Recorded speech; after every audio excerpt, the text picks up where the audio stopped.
नमस्कार, मैं निशांत कुमार। आप सभी आदमी को अपने YouTube channel Nishant Kumar study centre में बहुत बहुत स्वागत है। कल हम फिजिक्स का पार्ट 1 लेके आए थे, जो कि रिकॉर्ड करके आप लोगों को दे दिए थे। आज हम लोग जो है इसी चैप्टर का पार्ट 2 करेंगे। उस दिन हम आप लोगों को बता दिए थे law of reflection of light के बारे में।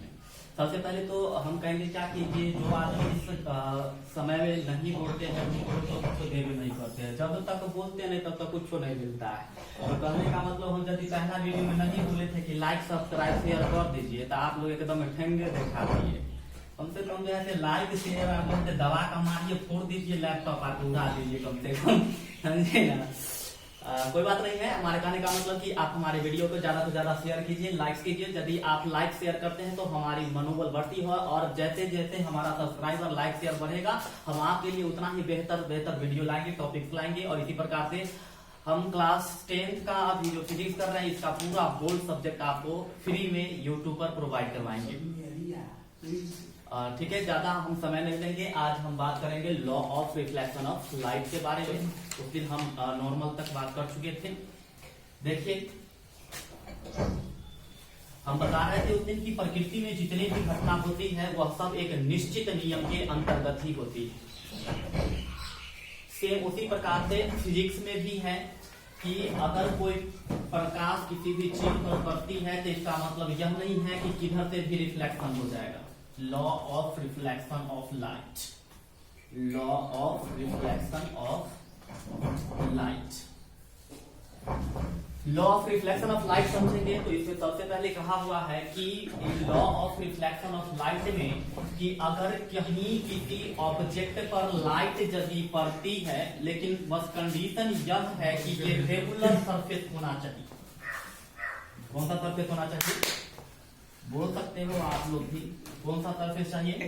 रेगुलर सरफेस, बिल्कुल रेगुलर सरफेस चाहिए। कौन सा सरफेस लीजिएगा? Regular surface. Regular surface. अगर इस पर कोई लाइट गिरती है, मान लेते हैं कि इस पर से कोई लाइट रेज आया, इसके बारे में हम बताए थे यह कौन सा लाइट रेज होगा? Incident light. इंसिडेंट। चलिए, ये जो इंसिडेंट लाइट रेज है, ये यहाँ पर जो ये लाइट रेज आ रही है किसी लुमिनस ऑब्जेक्ट से या नॉन लुमिनस ऑब्जेक्ट से, तो ये लाइट यहाँ पर रेगुलर सरफेस पर पड़ने के बाद वह रिफ्लेक्ट हो जाती है किसी अदर डायरेक्शन में, लेकिन एक निश्चित नियम के अंतर्गत होती है। ऐसी बात नहीं है कि आया और कहीं से भी रिफ्लेक्ट हो गया।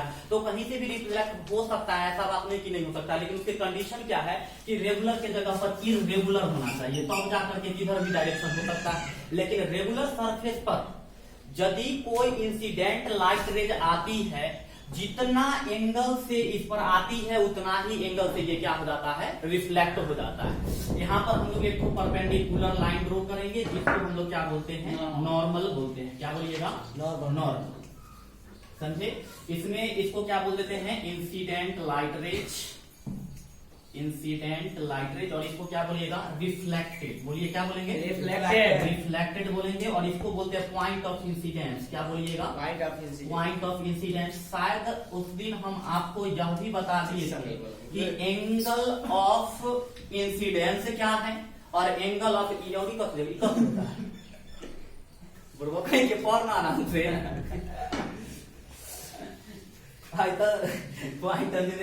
अच्छा देखिए, हम बताए थे कि इंसिडेंट लाइट रेज, समझेगा? इसके बीच जो एंगल बनता है, इस एंगल को हम लोग क्या कहते हैं? एंगल ऑफ इंसिडेंस कहते हैं। याद रखिएगा। हम आपको फिर से रिपीट कर देते हैं। The angle formed by the incident light rays with the normal is known as angle of incidence. Repeat करते हैं फिर से, ध्यान से आप माइंड में बैठा लीजिए। कॉपी में लिखने से कुछ नहीं होता है, याद अगर एक बार हो गया तो बात खत्म है। समझे? हम आपको एक बार फिर से बोल देते हैं कि ये एंगल क्या कहलाता है? The angle which is formed by incident ray with the normal is known as angle of incidence. बता सकते हैं कोई आप angle of incidence? Angle of incidence से आप क्या समझते हैं? अरे समझिए, कहीं से प्रकाश आकर के क्या होता है? पड़ता है। उसके साथ जो नॉर्मल जो रहता है, नॉर्मल के साथ है, इसके साथ जो एंगल बनता है, इसी एंगल जो होता है, इसी एंगल को हम लोग क्या कहते हैं? इंसिडेंस कहते हैं। तो आप अपने वर्ड में नहीं बोल सकते हैं कि इंसिडेंस, एंगल ऑफ इंसिडेंस क्या है? क्या नहीं बोलिएगा? एंगल फॉर्म किसके साथ? बोलिए तो इंसिडेंट लाइट रेज। आप दूसरा क्या बोलिएगा? नॉर्मल। तो नॉर्मल और इंसिडेंट के साथ बनता है तो कौन सा एंगल बनेगा? Angle of incident. Angle of बात समझ लगी नहीं? देखिए हम आपको फिर से एक बार रिपीट करते हैं, सुनाइएगा लेकिन जरूर, ये लास्ट बार हम रिपीट कर रहे हैं।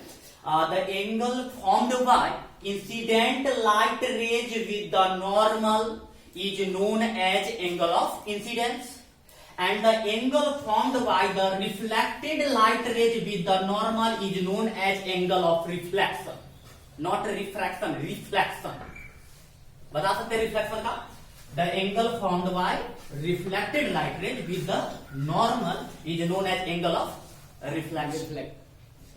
समझे ना? हालांकि चलिए सबसे पहले हम आपको law of reflection of light क्या होता है बता देते हैं। हम तो बार बार इस बात को रिपीट कर रहे हैं, प्रकृति में जितनी भी घटना होती है वह सब एक निश्चित नियम के अंतर्गत होती है। फिजिक्स में भी कुछ ऐसा ही बात है, जब कोई इंसिडेंट लाइट रेज किसी भी ऑब्जेक्ट पर पड़ती है तो एक निश्चित नियम के अंतर्गत वो क्या करती है? रिफ्लेक्ट होती है, और उसी को हम लोग क्या कह देते हैं? Law of reflection of light. यदि आप इसको इंग्लिश में बोलना चाहिएगा, जो आदमी जो है इसको नोट करना चाहते हैं तो आप वीडियो को पॉज करके या स्क्रीनशॉट लेकर के आप नोट कर सकते हैं। Law of reflection of light का मतलब होता है when any incident light rays, ध्यान दीजिएगा बात, क्या बोल रहे हैं? When any incident light rays falls on any object it reflects according to some rule and that rule is known as law of reflection of light. बात समझ रहे हैं? Yes, फिर से हम आपको रिपीट कर रहे हैं। When any incident light rays falls on any object, आ रहा है बात समझ में? When any incident light rays falls on any object, it reflects according to some rule. According to some rule is known as law of reflection of light. अब ये law of reflection of light होते कितने प्रकार के हैं? तो दो प्रकार के होते हैं। पहला जो होता है वह बड़ा सिंपल है, तुरंत याद हो जाएगा। एंगल आई इक्वल टू में एंगल आर, इसको हम लोग क्या करते हैं? एंगल ऑफ इंसिडेंस बराबर हो जाएगा किसके? एंगल ऑफ रिफ्लेक्शन के। बात समझ रहे हैं? एंगल ऑफ इंसिडेंस किसके बराबर होगा? एंगल ऑफ रिफ्लेक्शन के बराबर होगा। बात समझ रहे हैं? और दूसरा, आप इसको स्टेटमेंट में अगर लिखना चाहिएगा तो बस इतना ही लिखना है, angle of incidence is equal to angle of reflection. ये पहला वाला बहुत ईजी है, लेकिन दूसरा वाला थोड़ा सा आपको दिक्कत दे सकता है, इसलिए पहले नाम सुनिएगा क्या क्या बोल रहे हैं। पहले आपको बोलना है इंसिडेंट लाइट रेज, क्या बोलिएगा? Incident light rays. दूसरा क्या बोलना है? Reflected light rays. और तीसरा क्या बोलना है? नॉर्मल। क्या बोलना है? नॉर्मल। समझे? देखिए, तो इसमें जो है law of reflection of light बता दें। हम बता रहे थे कि 3 पॉइंट आप ध्यान में रखिएगा। सुनिए इधर, पहला पॉइंट क्या है? Incident light rays. दूसरा पॉइंट क्या है? Reflected light rays. और तीसरा पॉइंट क्या है? नॉर्मल। ध्यान से सुनिए, 3 पॉइंट है ना वो। पहला क्या है बोलिए तो? Incident light rays. दूसरा क्या है? Reflected light rays. और तीसरा क्या है? Normal. Are all lie in the same plane at the point of incidence.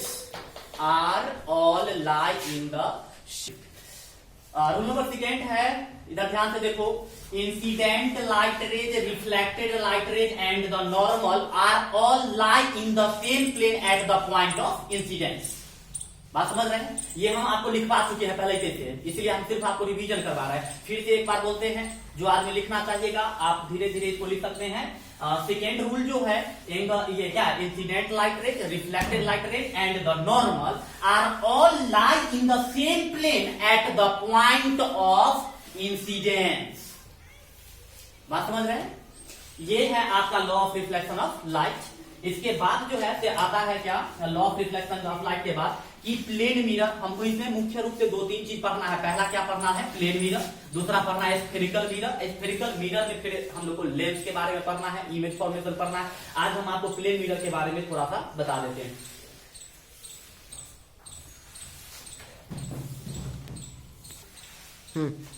Image formation,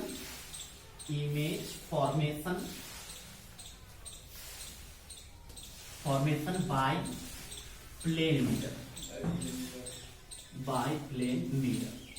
इससे पहले हम 2 चीज के बारे में बता देते हैं, तब जो है आपको image formation by plane mirror समझ में आ जाएगा। पहली बात है कि हम ऑब्जेक्ट किसको कहते हैं फिजिक्स के मीनिंग में, और दूसरी बात है कि इमेज किसको कहते हैं? इमेज किसे कहते हैं? जी। ऑब्जेक्ट उसको कहते हैं ऐसा कोई भी ऑब्जेक्ट, समझे ना, या ऐसा कोई भी वस्तुएं जिससे क्या होता है प्रकाश निकलती है या फिर वह प्रकाश को रिफ्लेक्ट करती हो, उसे हम लोग फिजिक्स के टर्म में क्या कहते हैं, ऑब्जेक्ट कहते हैं। तो या तो इसका खुद का प्रकाश होना चाहिए या फिर यह किसी के प्रकाश को क्या करता होगा, रिफ्लेक्ट करता होगा, समझे ना, तो उसको क्या कहिएगा, ऑब्जेक्ट। उसके बाद इमेज किसको कहते हैं, तो जब दो रिफ्लेक्टेड लाइट रे, ध्यान से सुनिएगा, इमेज किसको कहते हैं, जब दो रिफ्लेक्टेड लाइट रे एक दूसरे को काटती है या फिर काटती हुई प्रतीत होती है, उसे हम लोग क्या कहते हैं, इमेज कहते हैं। When two or more reflected light rays meet at a point or appearing to meet at a point is known as image. हम फिर से एक बार रिपीट कर देते हैं। When two or more reflected light rays meet at a point or appearing to meet at a point is known as image. बता सकते हैं कोई आगे इमेज किसे कहते हैं, बोलिए तो, बोलिए, अभी नहीं याद हुआ। When two or more reflected light rays meet at a point or appearing to meet is known as image. Image. Image कितने प्रकार के बताए थे, दो दो प्रकार का। पहला क्या बताया, रियल इमेज, रियल इमेज, और दूसरा वर्चुअल इमेज। क्या बताए थे, वर्चुअल इमेज। देखिए रियल इमेज क्या होता है कि देखिए जो वैसे इमेज जो वास्तविक रूप में रिफ्लेक्टेड लाइट रेज के कटने के बाद बनता है, तो उसको हम लोग क्या कहते हैं, रियल इमेज।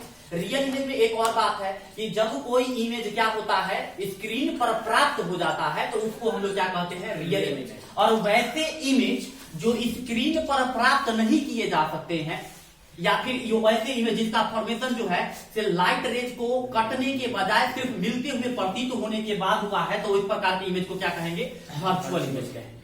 बात समझ रहे। यहाँ पर प्लेन मिरर का कैसा होता है, देखिए फॉर्मेशन। मान लीजिए हमारे पास एक तो मिरर है, मिरर में ये जो है तो ये बैक साइड करता है। कौन सा मिरर है बताइए तो, प्लेन मिरर। और यहाँ पर हम मान लेते हैं हमारे पास कोई ऑब्जेक्ट है, ठीक है, इससे ऑब्जेक्ट को इस प्रकार से दर्शाते हैं। यहाँ से कोई लाइट रेज इस प्रकार से गया परपेंडिकुलर, और परपेंडिकुलर जाने का मतलब है कि वह उसी पॉइंट पर क्या होगा, रिफ्लेक्ट हो जाएगा। तो यहाँ पर इस प्रकार से गया और इस प्रकार से रिफ्लेक्ट होगा। लेकिन अगर हम इमेजिन करें तो यह लाइट रेज क्या होगा कि पीछे के डायरेक्शन में तो जा सकता है। बात समझ रहे हैं। अब हम क्या बताते हैं कि इससे एक और लाइट रेज ले लीजिए, इस प्रकार से लाइट रेज ले, यहाँ से ये गया जाकर के इस प्रकार से रिफ्लेक्ट हो जाएगा, होगा कि नहीं होगा। अब देखिए ये क्या हो सकता है, ये तो बैक साइड में इधर तो जा नहीं सकता, ये दोनों ई रिफ्लेक्टेड लाइट रेज और ई लाइट, इसका डायरेक्शन इधर है, इसका डायरेक्शन इधर है, तो कभी कट नहीं करेगा। इसलिए हमको क्या करना पड़ेगा, पीछे की तरफ क्या करना है, लाइट रेज को लेकर के चलना है। अब देखिए ये यहाँ पर कट कर गया। नेक्स्ट जो है तो इसी प्रकार से परपेंडिकुलर लाइट ले जाइए और उसी प्रकार से इस पर क्या हो जाएगा, ये बैक आ जाएगा। और एक और लाइट रेज इस प्रकार से ले चलिए, जो कि ये इस प्रकार से क्या हो जाएगा, रिफ्लेक्ट हो जाएगा। अब इसको आप पीछे की तरफ कर दीजिए, पीछे की तरफ, तो पीछे ढेर सुना तारा हो।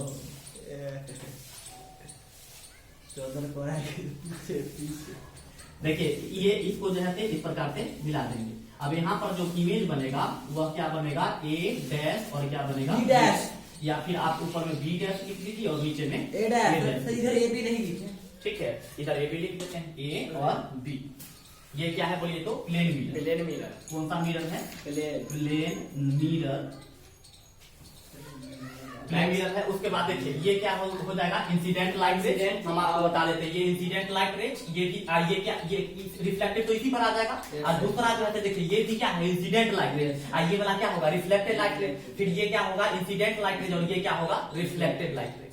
सेम जब हम इसको आगे की तरफ यह कभी मिलने वाला नहीं है, इसलिए इससे इमेज फॉर्मेशन मिरर के आगे नहीं हो सकता है। जब भी इसका इमेज फॉर्मेशन होगा तो मिरर के क्या होगा, पीछे होगा, इमेजिनरी लाइन में। हाँ बात समझ रहे ना। अब जो यहाँ पर इमेज, ये क्या बन गया, इमेज बना हुआ है। और ये जो बना है ये जो है तो क्या है, ऑब्जेक्ट। क्या है, ऑब्जेक्ट है, याद रखिएगा। और ये क्या है, इमेज है। अब यदि प्लेन मिरर से कोई इमेज बनती है तो उसका प्रॉपर्टीज क्या होता है, 1 by 1 हम आपको बताते हैं, याद रखिएगा। पहला कंडीशन में तो ये हो जाएगा कि ये इमेज जो है ये वर्चुअल बनेगा। कैसा बनेगा, वर्चुअल। वर्चुअल का मतलब समझते हैं ना, काल्पनिक, जिसको स्क्रीन पर प्राप्त नहीं किया जा सकता है। दूसरा नंबर जो बनेगा वर्चुअल के बाद वो क्या बनेगा, इरेक्ट। इरेक्ट मतलब क्या होता है, सीधा। इरेक्ट मतलब क्या होगा, सीधा। अब देखिए प्लेन मिरर के सामने में यदि ऑब्जेक्ट अगर 5 सेंटीमीटर का है तो इमेज भी कितना बनेगा, 5 सेंटीमीटर का बनेगा, यानी कि same size as the object. जितना बड़ा ऑब्जेक्ट रहेगा उतना ही बड़ा क्या रहेगा, इमेज रहेगा, same size as the object. बात समझ रहे हैं आप? पहला क्या है बोलिए तो वर्चुअल, दूसरा क्या है इरेक्ट, तीसरा क्या है same size as the object. चौथा नंबर पॉइंट देखिए, इस मिरर के जितना दूरी पर ऑब्जेक्ट रखा हुआ होगा, मान लेते हैं यहां से लेकर के यहां के बीच की दूरी अगर 7 सेंटीमीटर है तो इमेज भी मिरर से उतना ही दूरी पर बनेगा। मान लेते हैं कि यहां से यहां तक की दूरी कितना होगा, 7 सेंटीमीटर होगा। ये प्लेन मिरर का क्या है, इमेज का फॉर्मेशन है। हमने प्रॉपर्टीज बता दिया, पहला क्या बोलिए तो वर्चुअल, दूसरा क्या बोलिए इरेक्ट, और तीसरा बोलिए। और मिरर से जितनी दूरी पर ऑब्जेक्ट होता है उतना ही दूरी पर क्या बनता है, इमेज बनता है। आज तक चश्मा लगा ली है तो लगता है बड़ा बेजोर लगते है ना, देख रहा है तो लोग लगता है कि हमारा मुंह में कुछ लटपट अच्छा। एक तो गाना है ना भोजपुरी में, वो बारू चश्मा लगैले दूरबीन जैसन आ हारमोनिया बजबले बीन जैसन आ नाच गे पतर की नागिन जैसन। अच्छा पतर की नाचेगी तो नागिन जैसन, आ मोट की नाचेगी तो भैंसी सन। गजब गजब गीत निकालता है भोजपुरी में, इसका कोई अच्छी नहीं, ठीक है ना। इसको आप अगर नोट करना चाहते हैं तो क्या करेंगे, इसका स्क्रीनशॉट ले लीजिए। उसके बाद फिर हम लोग नेक्स्ट टॉपिक पर चलते हैं।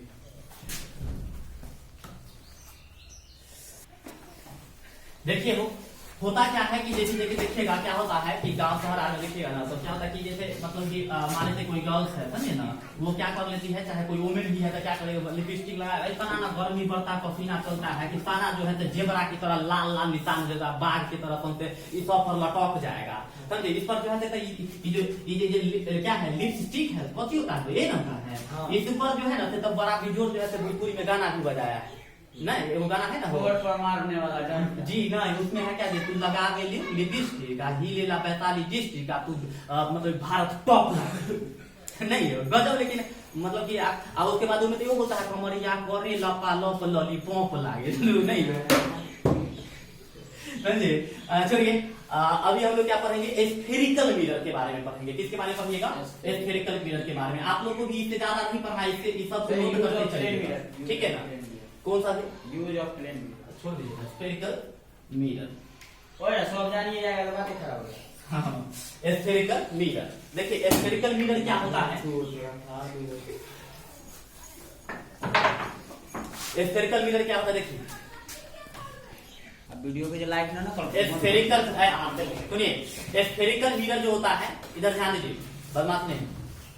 स्फेरिकल मिरर जो होता है क्या होता है देखिए, स्फेरिकल मिरर वह वैसे मिरर होते हैं जो किसी हॉलो स्फीयर का पार्ट होता है। इधर देखिए किसका पार्ट होता है, हॉलो स्फीयर का। मान लीजिए हमारे पास इस प्रकार से कोई स्फीयर टाइप में है, इसका जो रिफ्लेक्टिंग सरफेस होगा वह कैसा होगा, कर्व्ड होना चाहिए। कैसा होना चाहिए, कर्व्ड होना चाहिए। यानी कि स्फेरिकल मिरर हम उसको कहते हैं जो किसी हॉलो स्फीयर, स्फीयर समझते हैं गोला होता है, बीच में वो क्या होना चाहिए, खाली होना चाहिए, समझे ना। तो उसको हम लोग क्या कहते हैं, स्फेरिकल मिरर कहते हैं। अब देखिए इससे दो प्रकार के मिरर, पहले स्फेरिकल मिरर आप जो है समझिए, स्फेरिकल मिरर किसी हॉलो स्फीयर का वह पार्ट है जिससे क्या होता है कि उसका रिफ्लेक्टिंग पार्ट जो होता है वह कर्व्ड होता है। कैसा होता है, कर्व्ड होता है। बात समझे, नोट कीजिए तब लिखिए स्फेरिकल मिरर का डेफिनेशन लिखिए those mirror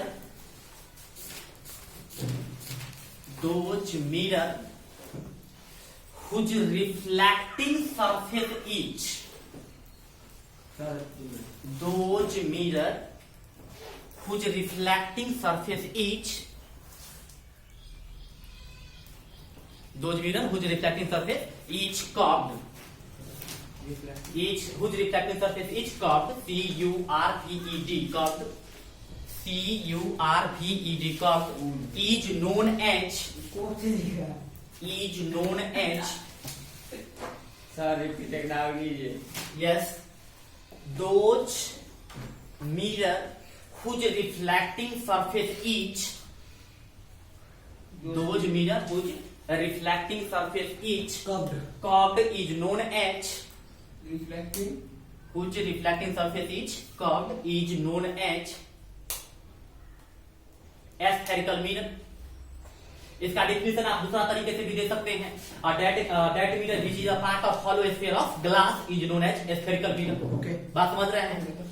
Spherical mirror is a that mirror which is a part of hollow sphere ये glass। बात समझ रहे हैं? अब ये स्फेरिकल मिरर जो होता है इसको भी दो पार्ट्स में बांटा गया है। कितने पार्ट्स में बांटा गया है? दो पार्ट्स में। पहला जो है वह है कॉनकेव। क्या है? कॉनकेव है, कॉनकेव मिरर। और दूसरा जो है वो है आपका क्या? कॉन्वेक्स मिरर है। कौन सा मिरर है बोलिए तो? कॉन्वेक्स मिरर है, कॉन्वेक्स मिरर।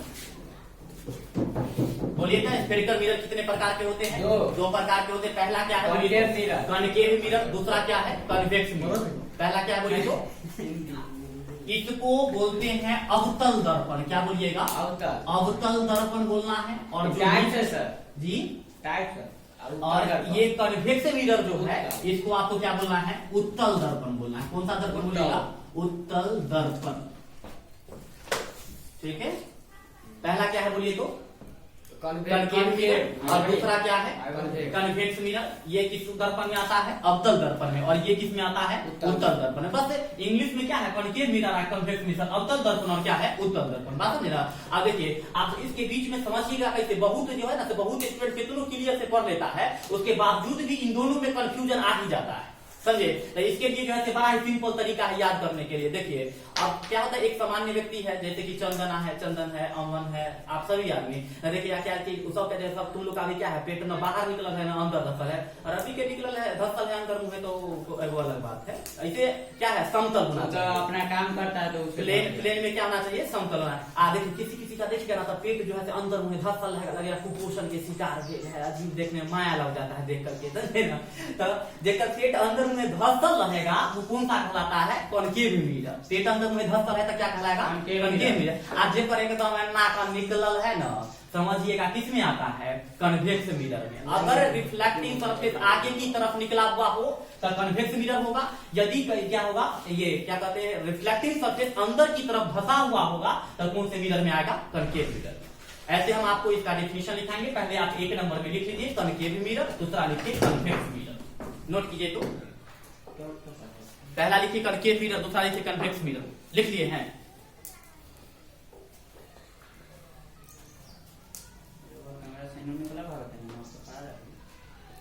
एक नंबर में क्या लिखे हैं? Concave mirror. और दूसरा में क्या लिखे हैं? Convex mirror.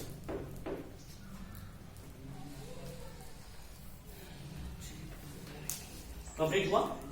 कॉनकेव मिरर लिख करके डैश लगाइए तो कॉनकेव मिरर।